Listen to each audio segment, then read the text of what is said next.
आगामी कार्यक्रम प्रायोजित किया है जॉयस मायर मिनिस्ट्रीज के मित्रों और सहयोगियों ने।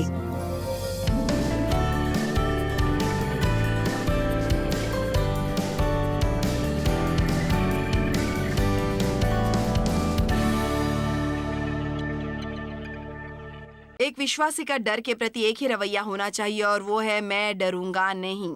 ओके, क्या आप ये कह सकते हैं? मैं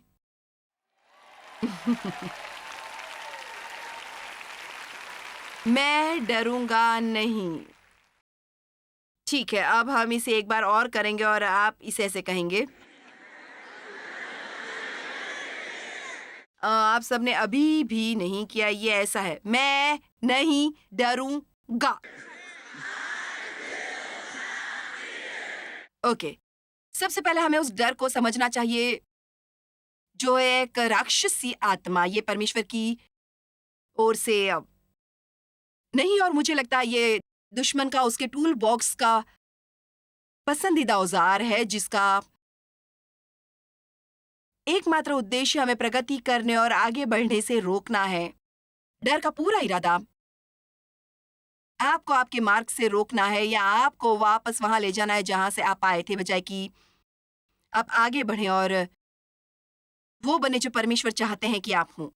मुझे यकीन है आप अपनी जीवन के उन वक्तों को याद कर सकते हैं जब आपकी किसी तरह के डर से रुकावट हो गई थी। मैं यहाँ शुरू में ही कहना चाहती हूँ कि हमें डर से मुक्त किया गया है। बाइबल में वचन शास्त्र पर यह वचन लिखा गया है कि हमें भय मुक्त किया गया है, लेकिन किसी चीज से मुक्त होना, वो सुने जो मैं कह रही हूँ, किसी चीज से मुक्त होने का मतलब इसका गायब होना नहीं है। अब मैं चाहती हूँ कि आप इसके बारे में सोचें। किसी चीज से मुक्त होने का मतलब जरूरी नहीं कि वो गायब हो गया है। दूसरे शब्दों में मुझे लगता है कि मैं आपको बता दूं कि आपके अपने जीवन में समय समय पर भय हमेशा आपके विरुद्ध आते रहेंगे। मुझे माफ करना, लेकिन ये सच है। मेरा मानना है कि हम चिंता से मुक्त हैं, लेकिन इसका मतलब ये नहीं है कि चिंता खुद को कभी पेश नहीं करेगी और चिंता करने के लिए हमें लुभाने की कोशिश नहीं करेगी, लेकिन सिर्फ इसलिए कि चिंता मुझे मिलने की कोशिश करती है, इसका मतलब ये नहीं है कि मुझे उसे आने देना चाहिए और दिन भर रुकने का आमंत्रण देना है। और इसलिए मैं नहीं जानती, ये कुछ ऐसा था जो परमेश्वर ने मुझे कुछ हफ्ते पहले दिया था और मैं इसे अपनी कॉन्फ्रेंस में बताने की कोशिश कर रही हूँ क्योंकि मुझे लगता है ये महत्वपूर्ण है। हमें सोचना है कि किसी चीज से मुक्त होने का मतलब है कि हमें दोबारा कभी उससे निपटना नहीं पड़ेगा, ऐसा नहीं है। इसका मतलब बस ये है कि आपने इसे पहचानना सीख लिया है और आप जानते हैं कि इस पर कैसे काबू पाना है। मेरे पिता ने मेरे बचपन के वर्षों में जो मेरा यौन शोषण किया, उसके प्रभावों से मैं मुक्त हो चुकी हूँ। मुझे उससे मुक्त किया गया है, लेकिन इसका मतलब ये नहीं है कि मुझे उन प्रभावों का कभी सामना नहीं करना पड़ता, जो अभी भी इतने सालों के बाद भी कभी-कभी मुझसे मिलने की कोशिश करती है। आप जानते हैं, यदि हम भी बस इतने ही दृढ़ निश्चयी हो जाएं जैसा कि शैतान है, आओ भी, हाँ मैंने कहा शैतान, यदि हम भी बस इतने ही दृढ़ निश्चयी हो जाए जैसा कि शैतान है। आप जानते हैं, कुछ मसीही हैं जो जब आप शैतान का नाम लेते हैं तो जैसे कि ऐसा बर्ताव करते हैं। ई सर, मैं बस आपको समय से पहले बता सकती हूँ, इस सप्ताहांत हम उसके बारे में थोड़ी और बात करने जा रहे हैं, क्योंकि सबसे बुरी परिस्थितियों में से एक ये है जिसमें हम हो सकते हैं और नहीं जानते कि ये जीवित है और पृथ्वी ग्रह पर है और मूल रूप से वही हमारी सभी समस्याओं का स्रोत है। आमीन। मैं नहीं डरूंगा। जब तक आप ये फैसला नहीं ले लेते तो संभव है कि वो सब कुछ जो परमेश्वर के पास है आपके लिए वो डर द्वारा चुरा न लिया जाए। ये शायद डर का मतलब है फरार होना या वहां से भाग जाना।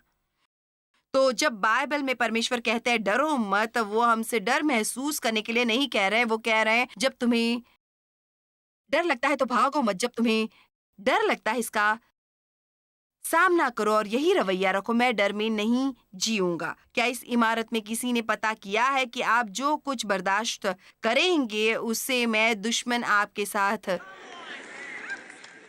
क्या करेगा? मैंने कहा आप जो कुछ भी बर्दाश्त करेंगे उसमें वो आपके साथ क्या करेगा। और आप में से कुछ को जरूरत है अपने अंदर एक पवित्र आत्मा के ज्वाला की। इससे ही मेरा मतलब ये है कि आप बस अपने अंदर गहराई से फैसला कर लें, यीशु मेरे लिए मरे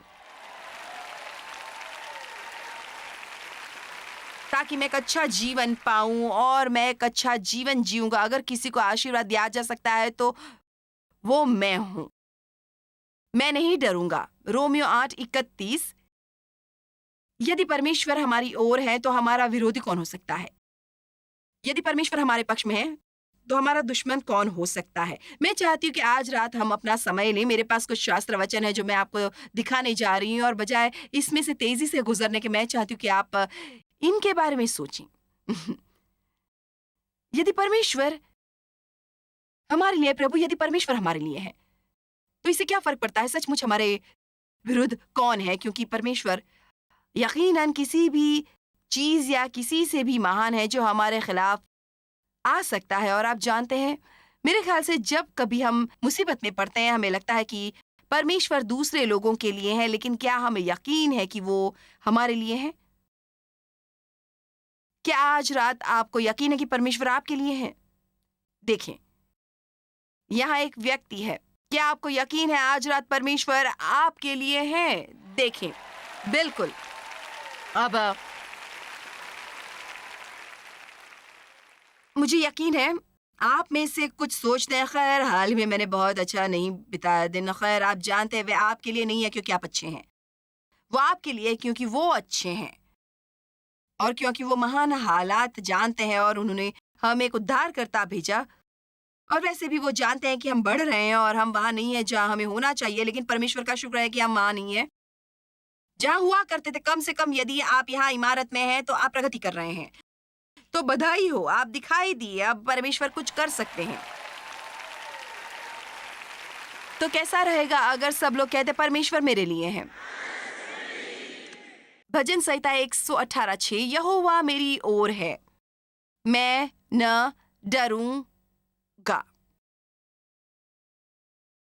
मुझे डर लग सकता है लेकिन मैं इसके सामने नहीं रुकूंगा। यदि को पता नहीं है कि परमेश्वर आपसे प्रेम करते हैं तो डर के बिना जीना असंभव है। और इसलिए मैं ऐसा दिखावा करने वाली हूँ जैसे आप बाइबल के बारे में कुछ नहीं जानते और सब लोग जो टीवी देख रहे हैं वे सभी बाइबल के बारे में कुछ नहीं जानते। और मैं सिर्फ आपको शायद कुछ ऐसी चीज़ें बुनियादी और मूल रूप से दिखाती हूँ, लेकिन ये जानना मुझे हर वक्त हैरान करता है कि कैसे कई लोगों ने सीधा उनके मुंह पर देख के ये नहीं कहा परमेश्वर बिना शर्त आपसे प्रेम करते हैं।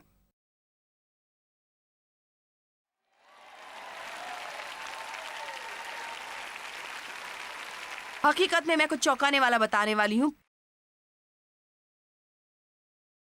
परमेश्वर इससे ज्यादा प्रेम आपको कभी नहीं करेंगे जैसा वो अभी इस पल कर रहे हैं। देखो, ये जैसे आधे दिल से किया हो। हाँ, और हे मैं समझती हूँ क्योंकि आप ऐसे हैं। और लोग क्या सोचते हैं जब मैं ये कहती हूँ? मुझे हर जगह यही प्रतिक्रिया मिलती है। लोग क्या सोचते हैं? खैर निश्चय रूप से मैं कब सुधरूंगी। देखो, हम सोचते हैं कि यदि हम थोड़ा बेहतर व्यवहार कर सकते हैं तो हम परमेश्वर का प्रेम हासिल कर सकते हैं। लेकिन सच्चाई यह है कि इसे समझ लो, परमेश्वर बिकाऊ नहीं है।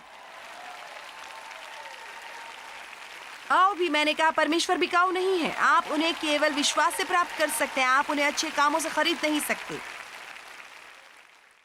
तो हम अच्छे काम इसलिए नहीं करते कि परमेश्वर हमें प्रेम करे। हम अच्छी चीजें करने का प्रयास करते हैं क्योंकि वो हमसे प्रेम करते हैं। और इसलिए जितनी तेजी से और जल्दी आप विश्वास करते हैं कि परमेश्वर आपको अभी उतना ही ज्यादा प्रेम करते हैं जितना संभव है आपके पूरे जीवन में किया जा सकता है, फिर ये जानकर कि बिना शर्त का प्रेम आपको डर का सामना करने और जीवन जीने का साहस देगा जो परमेश्वर चाहते हैं आप जिएं।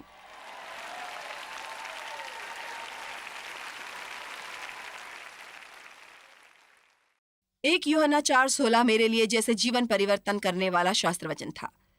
इसमें लिखा है, हम जानते हैं, हम समझते हैं, हम पहचान लेते हैं और हम इसके प्रति सचेत हैं इसे देखकर और अनुभव से। और हम विश्वास करते हैं और विश्वास करते हैं और भरोसा करते हैं और निर्भर करते हैं उस प्रेम पर जो परमेश्वर हमसे रखता है। अब यहाँ विस्तारित बाइबल में बहुत से शब्द हैं, लेकिन इन शब्दों पर नजर डालें तो यही इसे सार्थक बनाते हैं। हम जानते हैं, ये जानने का मतलब क्या है कि परमेश्वर आपसे प्रेम करते हैं।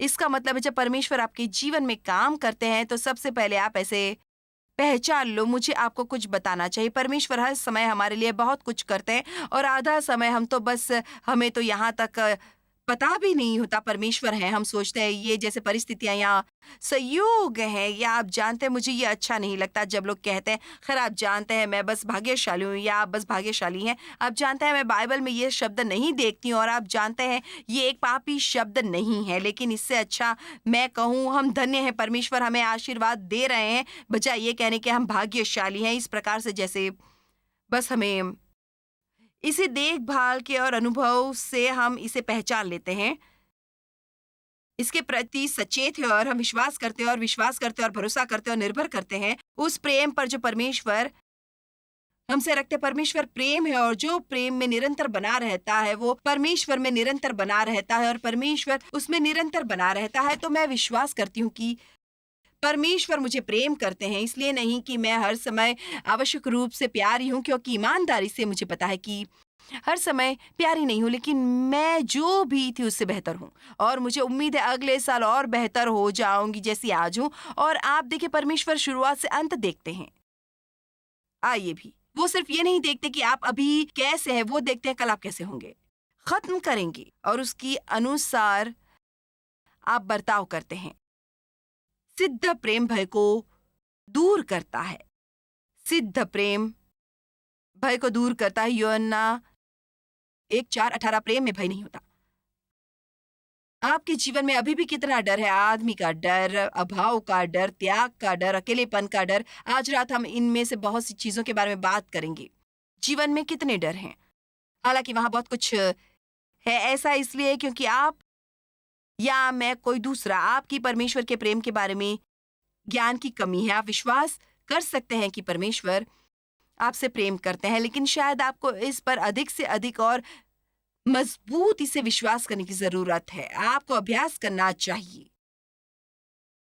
आमीन। जाओ आईने में देखो और कहो परमेश्वर तुम्हें प्रेम करते हैं। परमेश्वर तुम्हें प्रेम करते हैं। तुम कमीने आदमी, तुम परमेश्वर तुमसे प्रेम करते हैं। आप ऐसा कर सकते हैं। तुम बदमाश, तुम वैसे भी मामा तुमसे प्यार करती हैं। खैर आमीन। मेरे भी कुछ परपोते पोतियां हैं। इसकी कल्पना करो, परपोते पोतियां वो, और उनमें से एक का नाम है एब्रियला और भाई वो इतनी प्यारी है। उसके ऐसे घुंघराले काले बाल हैं और वो सिर्फ जैसे बस 9 महीने की है और वो इस सुबह ऊपर थी। और मेरा मतलब है आप उसके साथ कैसे कुछ कर सकते हैं, लेकिन बस उसे प्यार करना, गले लगाना और जैसे कि चूमना।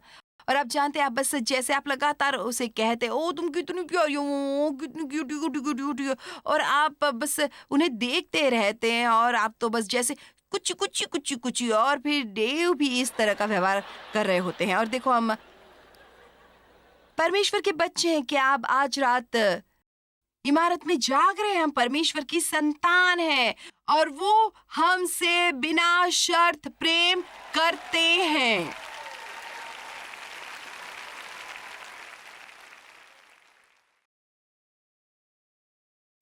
यही जानकर कि परमेश्वर आपसे प्रेम करते हैं, डर को बाहर फेंक दिया जाता है। ये डर है कि हर निशान को निकाल बाहर करता है। अब जीवन में कुछ ऐसी चीजें हैं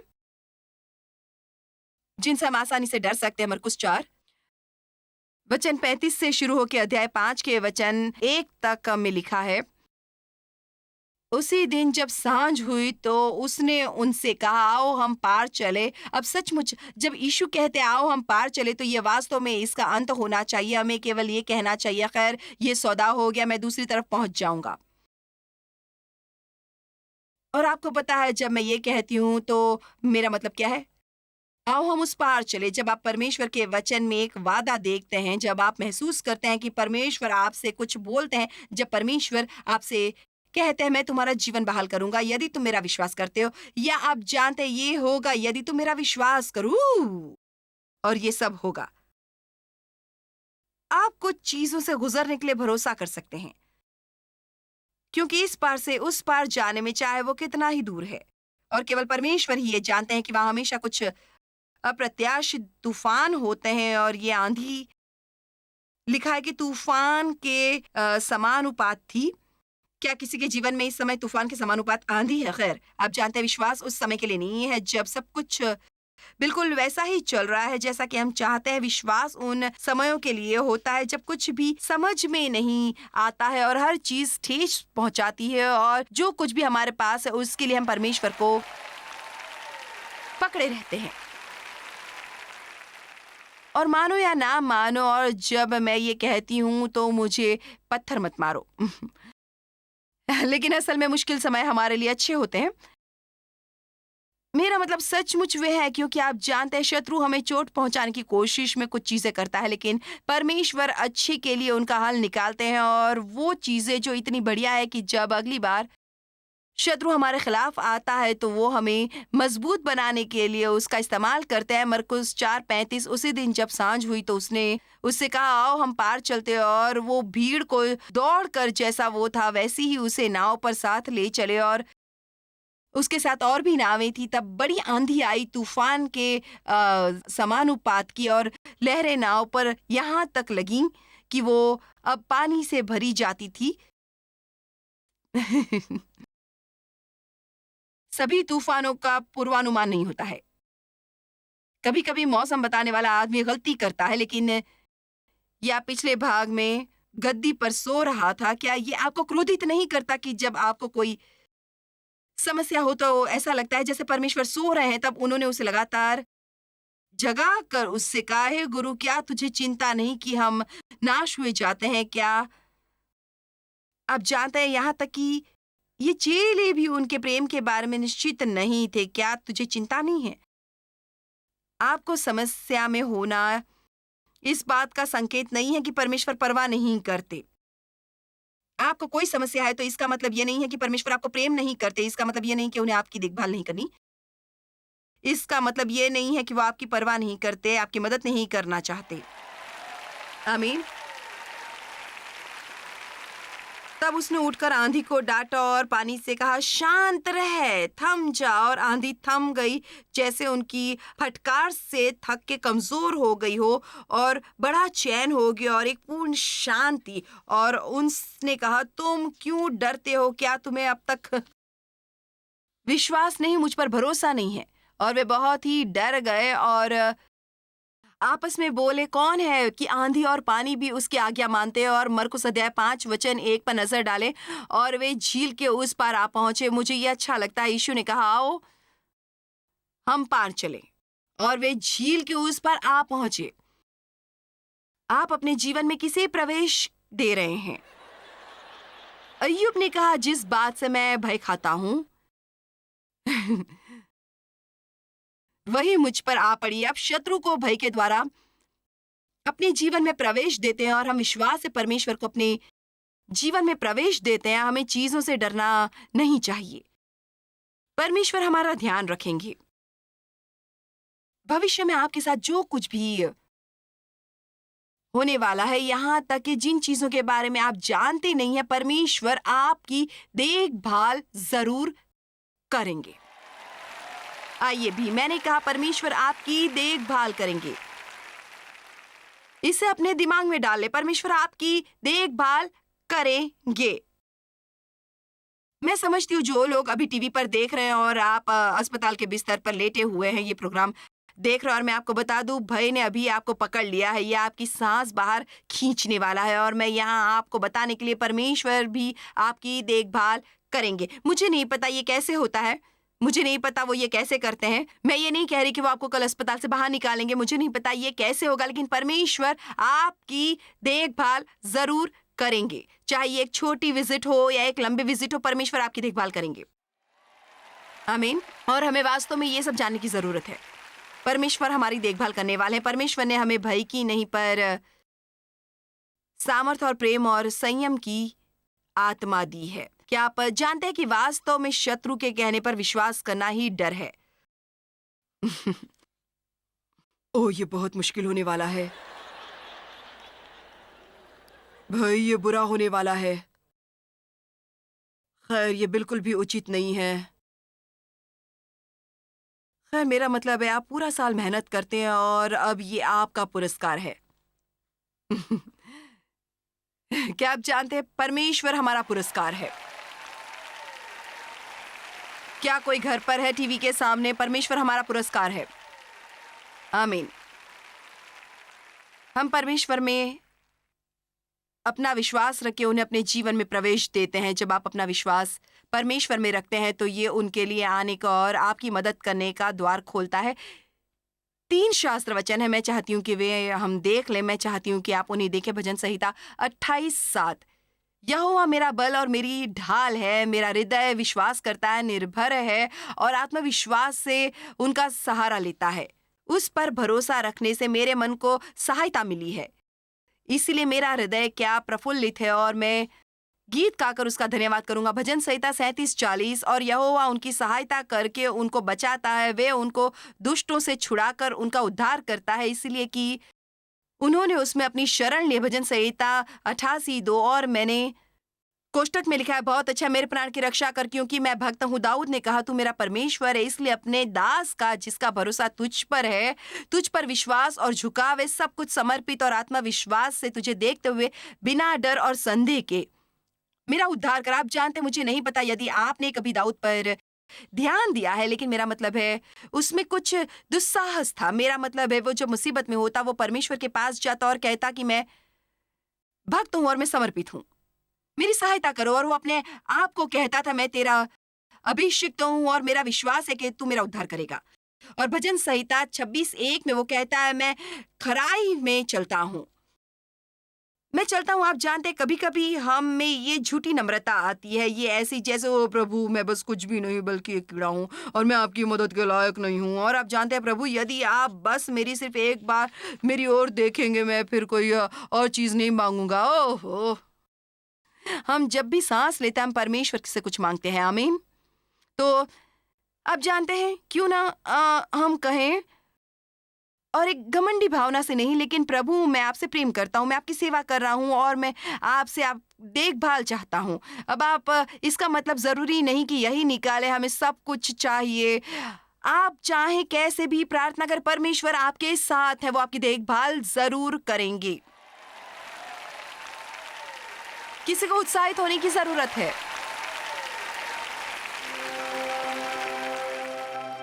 डर परमेश्वर से नहीं, और ये वास्तव में हमारा दुश्मन है, लेकिन ये जानते हुए कि परमेश्वर आपसे बिना शर्त प्रेम करते हैं, आपको डर का सामना करने का और जीत में रहने का साहस देगा। याद रखें, उन्होंने कहा है, मैं न कभी तुझे छोड़ूंगा और न कभी तुझे त्यागूंगा। तो ऐसा कुछ नहीं है जिसे आपको करने की जरूरत है जो आपको अकेले करना होगा। तो निडर और साहसी बने और वो सब करें जो परमेश्वर चाहते हैं कि आप करें। आपका दिन बढ़िया हो। जॉयस मायर मिनिस्ट्रीज में आप हमारे लिए बहुत ही कीमती हैं, जितना कि आप जानते हैं। हम आपकी सराहना करते हैं और इस सेविकाई को दुनिया भर में संभव बनाने के लिए हम अपने दोस्तों और सहभागियों को धन्यवाद देते हैं। हम साथ मिलकर भूखों को खाना खिलाते हैं, गरीबों को कपड़े देते हैं और कई देशों में सुसमाचार बांटते हैं। अपना प्रार्थना निवेदन भेजने के लिए कृपया आज ही संपर्क कीजिए। हमारे स्रोतों के बारे में और भी जानिए। जॉयस की सभाओं की सूची देखिए हमारे साथ सहभागी बनने के लिए, क्योंकि हम दुनिया भर में मसीह के प्रेम को बांटते हैं।